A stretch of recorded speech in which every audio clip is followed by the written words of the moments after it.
It is now my great pleasure to introduce to you our 2018 commencement speaker, Ms. Hattie Kauffman. Hattie Kauffman started her broadcast career on college radio at the University of Minnesota. She began reporting and anchoring at King 5 News in Seattle, earning 4 Emmy Awards. ABC's Good Morning America whisked Hattie to New York in 1987, where she served as a special correspondent. 3 years later, Hattie moved to CBS News as a correspondent and substitute anchor on CBS This Morning.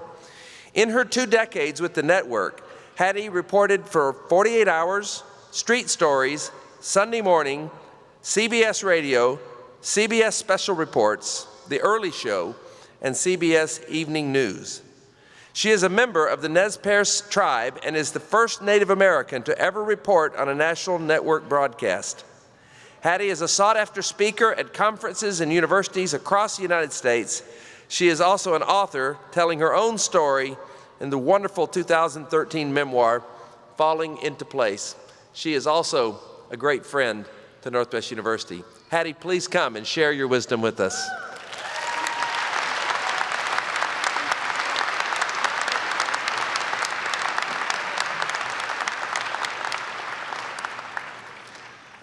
I also have this little box in my contract. Everywhere I go, they follow me with one of these.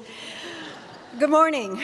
Thank you, Dr. Castleberry. Thank you to the trustees and the board members who invited me to speak with you today and to share this great accomplishment. This day is all about you, and you made it. And to all of those moms and dads and aunties and uncles and grandmas and grandpas and scholarship contributors, well done. They're here.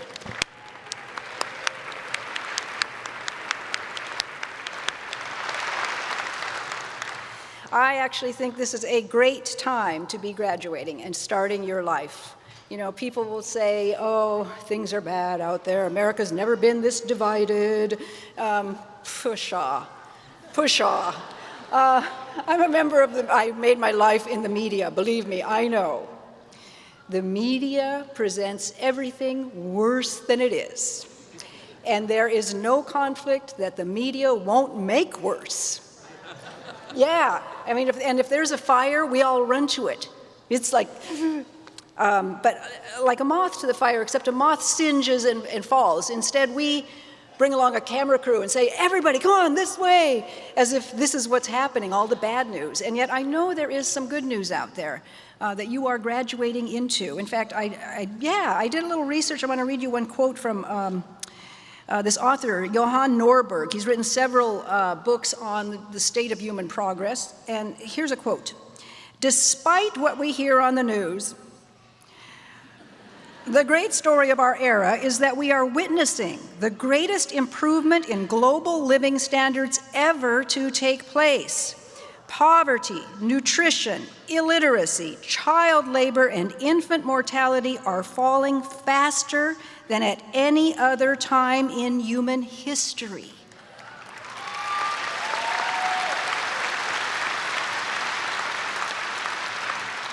There's some good news. You are graduating at a time of excitement and promise, and you are going out there to build your adult lives now in the workplace, wherever that might be, and start families and become contributing members of the community, of the smaller community and greater community. And you're coming out of this place with these principles and with your faith. I mean, this is a wonderful time, and I'm just so thrilled that I can be a part of it. Dr. Castleberry asked me to share with you some words of wisdom from my career. And, you know, the first thing that always comes to mind for me is the phrase, do a little bit more, because that's what I did. And, you know, it'd be from a poor kid coming from the projects, High Point projects in Seattle, to becoming a national network correspondent and traveling the world and interviewing world leaders and being backstage at the Grammys and on the red carpet at the Oscars and having this big life. The career-wise, what helped make that happen is doing a little bit more than everybody around me. And you already know that because you're graduating here. You're graduating. You know that the difference between a C and a B and an A is doing a little bit more. You know that. I'm not telling you something you don't know. The thing is, you have to carry that with you to wherever you land, wherever you begin working, be it Microsoft or Amazon or a Swedish hospital or World Vision, traveling around the world, or starting your own business or running for office, whatever it may be, it's that little tiny bit extra. I'm sure from the Northwest, a lot of you have seen Gene Juarez's name on all the salons all over. I knew Gene way back in the day, and he wouldn't mind my sharing this with you. He once told me, of all the people that he's hired in these various salons everywhere, he could divide the workforce into 3 groups. There are those who do a little bit less than the job requirement. You know, you're late once a month, it's a little bit less, but not so much that you could be fired. So you're sort of bumping along underneath.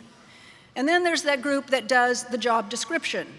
You show up, you clock in at 9, you clock out at 5, and you go home. That's a big group, the job description. But then there's that sliver that does a little bit more than is asked. Be that, do that, and you will just be amazed at the way your careers take off, actually. It's the difference between having a job and having a career. As an example, when I started at King 5 News, you know, I was a new reporter, new kid, and you don't get assigned, and everybody's competing to get on the air and competing to have the big news of the day, competing to be the first one, the lead story. And I found out that the only way to get an assignment was to raise my hand and volunteer every time they offered something nobody wanted, like the evening reporter called in sick, so we need somebody to do a double shift. Who's going to work, you know, the weekend? Who's going to work 4th of July? Who's going to give up Thanksgiving? I was always volunteering, so that one day when there was a morning newscast that was on before the Today Show, the anchor called in sick. And so, you know, that's like 2 o'clock in the morning. What are they going to do? Who are they going to call? Who doesn't mind getting woke up in the middle of the night? And it gave me my break, and I was anchoring. And I'd never anchored before. I'd never read teleprompter, and I'm reading, "Good morning, Seattle." And then a few years later, when I'm saying, "Good morning, America," it's the same thing. It's doing a little bit more. Thank you. Thank you.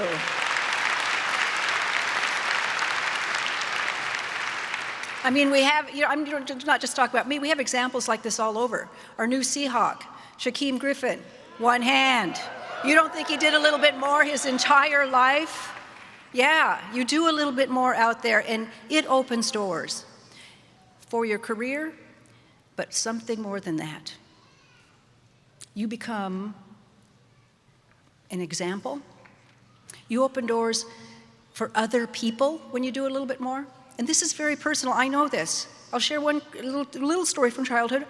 As I said, we were very poor, and I was in 3rd grade at this time, and 7 kids, parents drinking, and they're gone often, and we're often all on our own. And this one particular morning, I made my way to school, and I walked into the portable, and the door shut behind me, and all the little heads look up from their desk because they were already there, because who knows what time it was. I mean, I got myself to school. Maybe it was 10, I don't know. But they all look up, and normally I would have ignored them and walked to my desk and opened my desk and pulled out the paper and tried to catch up with whatever they're doing. But this time the teacher, Mrs. Huntington, stopped me with a look on her face. The look on her face stopped me, and then she walked right toward me and said, "Keep working, kids," and she turned my little shoulders around and marched me out of the portable and toward the main building, and I'm thinking, what is going on? I'm in trouble. I've been late too many times. She's taken me to the principal. We get into the main building, and instead of going to the principal's office, she turns my shoulders to the girls' lavatory, and we're walking to the girls' lavatory, and I'm thinking, why is Mrs. Huntington taking me to the girls' lavatory? We get in the lavatory, and she turns me this way to a long enamel sink that was against the wall, and she starts the water, and she cranks off some paper towels, and she grabs them, and she puts them under the water, and then she starts to wash my face. Now think about that. I'm 8. That's old enough to know embarrassment. And then after the face, she pulls out a comb and she starts to comb my hair, except it's, you know, it's a nest. She goes like this, and it kind of goes, and it's not going anywhere. And so then she gets her hands under the water and just pats it, you know, just try to pat it down. And then she turned me around and she buttoned up my dress. I had gotten myself to school, but I didn't, you know, those little girl dresses they used to have, buttons in the back, a little gathered skirt. I had just put it over my head and gone to school. Mrs. Huntington went above and beyond the job description. She did a little bit more for this little girl. And as we were walking back to the portable, she held my hand and she looked down and she gave me a smile. I mean, that's above the little bit more. It just keeps going. She gave me confidence. She made me feel loved. She made me feel taken care of. She was my mom that day. And think of what she saved me from bullying that might have happened at recess. There is a reason that it has been 5 decades, and I still remember Mrs. Huntington. She did a little bit more.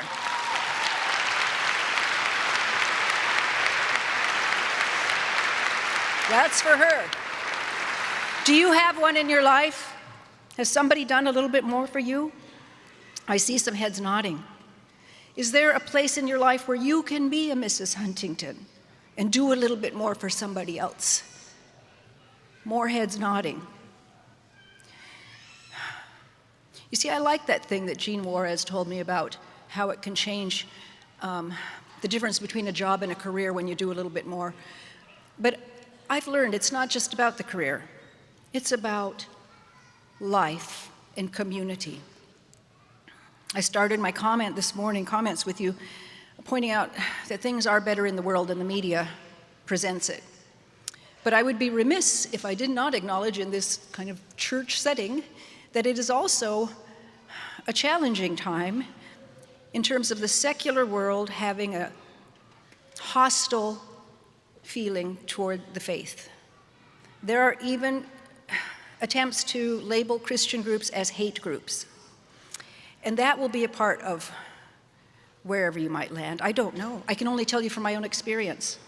And I came to faith very late. I was saved when I was 52 years old, so I'm still in the baby Christian phase. I get it. Thank you.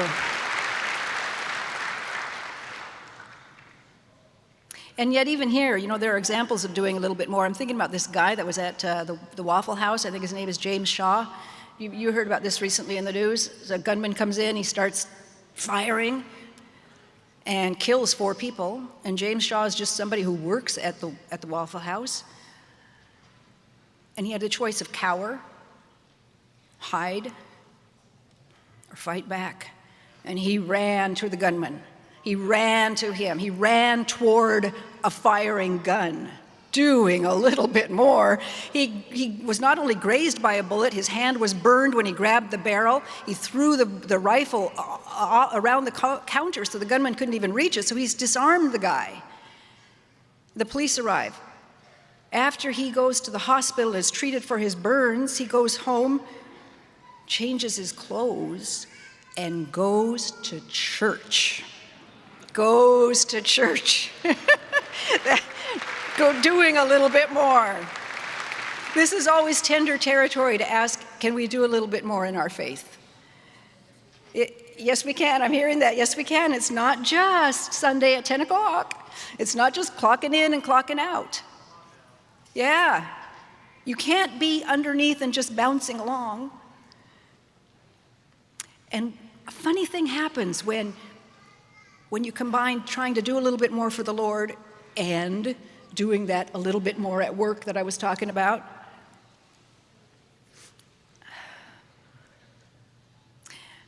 An example from my experience. I was in my office in Los Angeles several years ago, and as I said, baby Christian, when in comes another correspondent who's been there a long time, and she's in tears. And I said, what's wrong? And she said, Hattie, I've been wearing this little gold cross 20 years. They told me I can't wear it on television. I have to take it off. We hugged, we prayed, and then she went out the door. I don't know if you might run into that. I know that a few months later, I happened to have on a little silver cross, and I was doing a story. I wasn't even thinking about it. And I was doing a story. I'm interviewing people. We get video of whatever the scene is. I can't even recall what the story was about. And then the camera's on me, and I'm about to stand there and do my stand-up, and all of a sudden I'm thinking, oh, I got this little cross, a little silver. Should I tell the cameraman, stop? Should I go and talk to the producer and say, no, I don't know what to do? And I decided, just stand there and do your job. So I, I did. And the story was, all this was edited, did my voice track, all that, and it's shipped to New York, and it's going to air the next morning on CBS This Morning. And I wake up, and I'm all excited to watch my story, sitting there in my pajamas, watching the show, and they say such and such, Hattie Kauffman reports, the story starts, there's the B-roll, the video, there's the sound bites, and then they cut off my stand-up. It just ended. Someone made the decision to edit this out. Okay, now, months later, maybe a year later, I'm in my office again. By now, I've started to work on my memoir. You know, I want to tell the story of being a little poor kid growing up and becoming a network correspondent. How did I get this? And I wanted to tell my faith story too, and that's in there. And I'm working on it on my own, outside of work hours, but we could not even write a letter to the editor without permission. So I knew I would need permission from the bosses in New York. And I'm at the LA bureau of CBS News, and one day I hear that a vice president is visiting, and I think, oh, this is a great opportunity for me to go get permission. So I go out and I say, can I see you? Can you come in my office just for a second? Just want to ask you a quick question. And so she comes in, and I ask her if I can write a book. And immediately there's kind of an on guard thing, because about the network? No, it's about me. About you being a correspondent? Well, it's more about how I grew up poor. And then she goes, tell me everything that's in your book. And she sat down. And so she's sitting there, I sit down, and I tell her about Mrs. Huntington. I tell her about, you know, the lights get shut off. We're poor, we're little kids. I tell her I had an aunt that taught me the 23rd Psalm, and I didn't know what it meant, but she told me to memorize it. The Lord is my shepherd, I shall not want. He maketh me to lie down in green pastures. He leadeth me beside still waters. I didn't know what it meant. I'm telling her, I didn't know what this meant. And she says, and what else? And I said, well, during a particularly difficult time in my life, I began to think about Aunt Teddy's words and wonder what they meant. And I started to read the Bible, and I was trying to figure out, is there really a shepherd? Is there really somebody that takes care of us? And then I told her about a day that I was in a hotel room, and I was all alone, and I'd been thinking about this, and I sat down on the little couch, and I'd closed my eyes, and I was sitting there, and on that day in February 2007, I felt, with my eyes closed, I felt a hand touch the top of my head, like this. I felt it, like a parent touching a child. I felt it, palpable, I felt it. And then when I opened my eyes, it lifted. And I told her that it was so wonderful that I wanted to have it happen again. And so the next day I tried to repeat all the steps I had done. I got up at the same time. I had the same breakfast, took the same walk, I sat on the same couch, and look, it was just before 10. I sat right here, I closed my eyes, I was like, come on. And I sat down, and I closed my eyes, and nothing happened. And just as I was giving up, and just as my eyes were opening, I heard church bells. I was on the 9th floor of a hotel. I told her, I looked down, and I saw people going into church, and I thought, church? And somehow I just wanted to be with them. I told her how I got dressed, and I ran down, I got in there, and I sat in the back pew, and I was just waiting for something. And then all of a sudden it was over, and people were leaving, and I thought, how can you guys leave? I had felt compelled to be here, and I saw some people walking forward against the crowd, going up toward the altar, so I started following them. I told her halfway up, they stopped, and there was somebody doing the bread and wine, and I thought, can I, should I, is it allowed? Gulp, I did. And then I told her about how after that, a few more kept going forward, and they got to the front, and they sat down, or not sat down, they kneeled down. And I didn't know what I was doing, but I was just pulled forward, and I followed them, and they kneeled down, and I kneeled down, they put their elbows on the rail, I put my elbows on the rail, and they did all this, so I did. And there was a pastor coming along, and he stopped, and he was praying in front of each one. And when he got to me, he was muttering a prayer, I couldn't hear, my eyes were closed, but he put his hand right here. The same pressure, warmth. In that instant, I knew God is real. It confirmed me. It confirmed it for me. And I opened my eyes, and he had walked along, and there was the cross. And I'm kneeling, and I knew that was my day. That was mine. That was his. Okay, you all are clapping, because this is a good story to tell here in a church.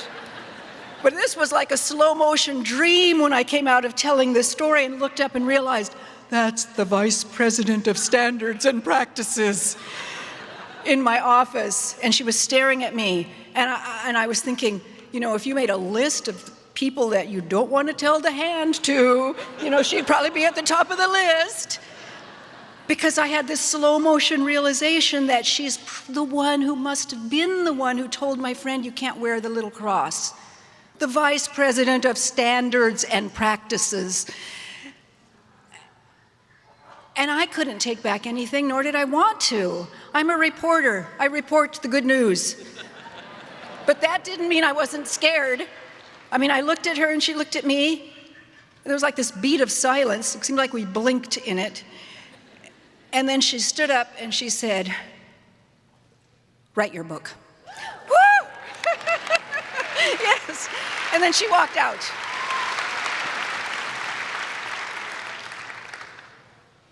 Sometimes we do a little bit more. We don't even know we're going to. We don't know how we're going to. But we are carried. One of my favorite life verses is Galatians 2:20. It is no longer I who live, but Christ lives in me. And the life I now live in the flesh, I live by faith. And that happened because I don't know who told the story to the Vice President of Standards and Practices. But perhaps you will have that opportunity where you land. At Amazon, at Microsoft, at wherever it might be, all those places I listed. I don't know what opportunities you're going to have. I don't know what challenges, but I do know that when you do a little bit more, you're doing more than just for yourself. You're doing more, you are magnifying the situation, the people around you. If we are called to be salt and light, we cannot be light if we are the same dimness. We must shine. So go out there and shine. I am thrilled for you. Let me close with this one prayer that I saw at the back of Philippians, if I've got it. You notice how I didn't read this thing? Here's one I'm going to read. This is a quote from Philippians 1. In all my prayers for all of you, I always pray with joy because of your partnership in the gospel from the first day until now, being confident of this, that he who began a good work in you will carry it on to completion. Amen. Congratulations, class of 2018. Go get them.